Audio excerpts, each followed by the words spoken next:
Assalamualaikum warahmatullahi wabarakatuh. Bulan Ramadan adalah sebuah bulan di mana kita bisa banyak belajar darinya. Kita belajar untuk lebih taat pada Allah. Kita belajar untuk melewati batas-batas ketaatan kita, mencoba untuk melalui yang sudah kita lakukan, kemudian mencoba lebih baik lagi dan lebih baik lagi. Dan salah satu yang paling penting kita pelajari daripada bulan Ramadan adalah kenapa banyak orang bisa lebih taat pada bulan Ramadan, lebih mudah taat pada bulan Ramadan dibandingkan dengan bulan-bulan yang lainnya.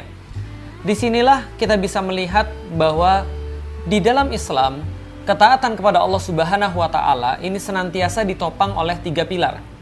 Pilar yang pertama adalah ketakwaan individu. Pilar yang kedua adalah jamaah yang menerapkan aturan Allah atau masyarakat yang bertakwa kepada Allah. Dan yang ketiga adalah negara yang menerapkan syariat Allah.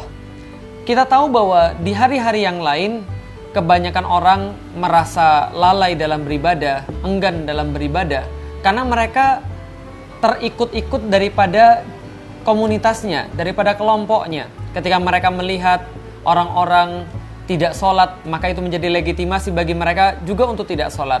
Atau ketika mereka melihat banyak orang melanggar perintah Allah, mereka pun terdorong untuk melanggar perintah Allah.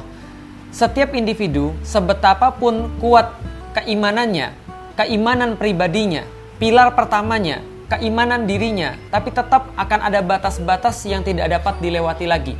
Akan ada batas di mana keimanan itu akan diuji dan tidak akan mampu bertahan ketika terus-menerus diuji. Setiap orang keimanannya ada batasnya. Karena itulah Rasulullah SAW mengingatkan kepada kita bahwa hidup berjamaah itu seperti layaknya menumpang sebuah kapal yang di atasnya ada jamaah pun di bawahnya ada jamaah. Maka letak daripada ketaatan, totalitas daripada masyarakat itu terletak daripada amar ma'ruf nahi munkar. Apakah kita sering beramar ma'ruf dan juga nahi munkar? Tatkala kita melihat kesalahan-kesalahan, dosa-dosa yang dilakukan, maka kita bernahi munkar. Saat kita melihat orang-orang tidak melakukan kebaikan, maka amar ma'ruf dijalankan. Terlihat pada bulan Ramadan, ketika komunitas ini melaksanakan aturan-aturan Allah secara berjamaah, maka kebaikan-kebaikan lebih mudah untuk dilakukan. Tarawih berjamaah lebih mudah dilakukan. Kajian-kajian berjamaah lebih mudah dilakukan karena bulan Ramadan. Tapi sekali lagi ada batas dalam ketaatan berjamaah. Ketika jamaah ini sudah bersepakat melakukan dosa, maka ini akan jauh lebih hebat kejadiannya. Karena itulah diperlukan satu hal lagi, pilar ketiga, yaitu adalah negara yang menerapkan syariat Allah.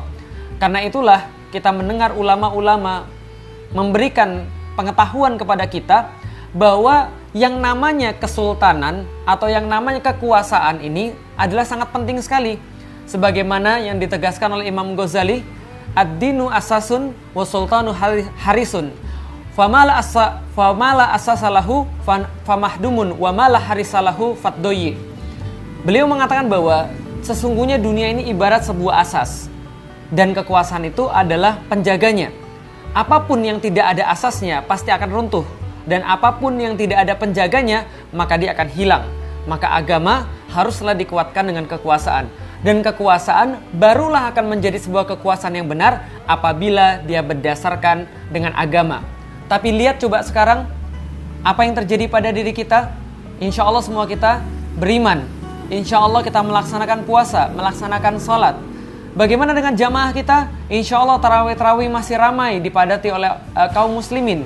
Dan mereka sering beramar ma'ruf nahi munkar. Akan tetapi kekuasaan yang harusnya menjaga agama dan agama yang harusnya menjadi dasar bagi kekuasaan tidaklah terjadi. Maka kita lihat pada masa kini banyak sekali kekuasaan-kekuasaan, penguasa-penguasa yang mencontohkan hal yang tidak baik. Ataupun sebaliknya, agama-agama hanya sekadar menjadi teori tapi tidak diterapkan. Dan mudah-mudahan kita senantiasa bersemangat dalam Ramadan ini meningkatkan terus pilar pertama kita, ketakwaan pribadi. Juga bersama-sama membangun masyarakat yang islami. Dan yang ketiga, kita berusaha bersama-sama agar syariat Allah, aturan Allah tidak hanya menjadi pemutus halal dan haram dalam kehidupan pribadi ataupun dalam kehidupan berjamaah, tapi dalam negara yang kita cintai ini. Sahabat, yuk ngaji.